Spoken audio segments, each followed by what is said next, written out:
Els nostres falconets ja estan a punt de volar. Però abans de que marxin del niu, els nens de Corbera els han volgut regalar un nom per cadascú d'ells.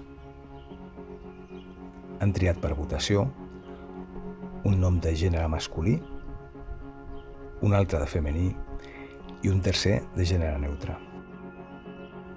Durant les darreres setmanes hem pogut observar amb molta cura i durant moltes hores el transcórrer de la vida dels falconets al niu. I al final hem après a reconèixer-los no només pel seu aspecte físic, sinó també per les particularitats i singularitats del seu comportament. En aquesta niuada ha hagut des del primer moment un pollet clarament més petit que els altres dos. Tal com correspon amb aquesta espècie i moltes altres de rapinyera, el petit ha estat un mascle. Aquest mascle, batejat amb el nom de Rayo, és la viva imatge del seu pare. Petit, intrèpid, ràpid. És un pollet que sempre ha evitat els conflictes i les disputes amb els altres polls i probablement per compensar la seva mida petita ha resultat ser el més precoç, el més espavilat, el que primer ha perdut el plomissol i el que primer ha intentat volar. S'ha pres sempre a les peixes dels pares amb molta més calma que els altres polls. Ell sempre ha estat més interessat en practicar amb les ales, en fer excursions per les roques i molts equilibrismes que sempre ens han tingut amb l'ai al cor. Però sempre se'n surt i sempre torna. Al mig de la imatge podem observar a la femella més grossa de la niuada, la més gran, la més imponent, la que encara té més plomissol, segurament per un creixement més lent. Aquesta femella l'han batejada amb el nom d'Alexia. L'Alexia és la viva imatge de la seva mare.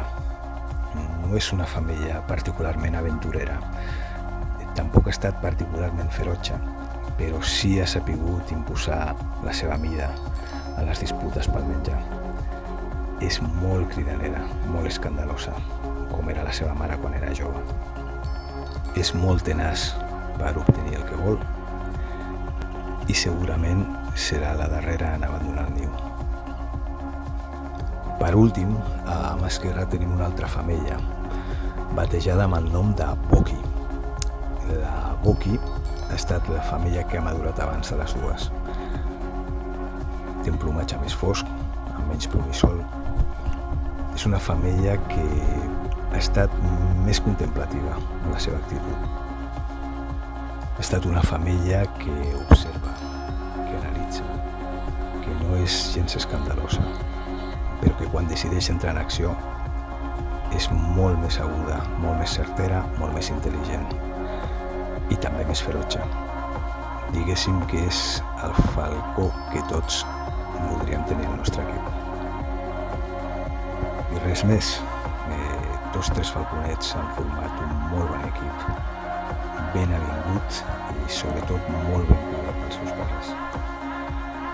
Volem agrair-vos a tots que seguint-los heu deixat que us acompanyessin i que formessin part d'alguna manera de la vostra vida.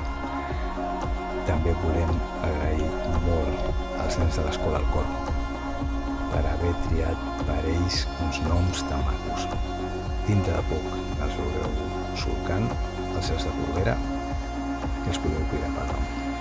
Gràcies a tots i fins aviat.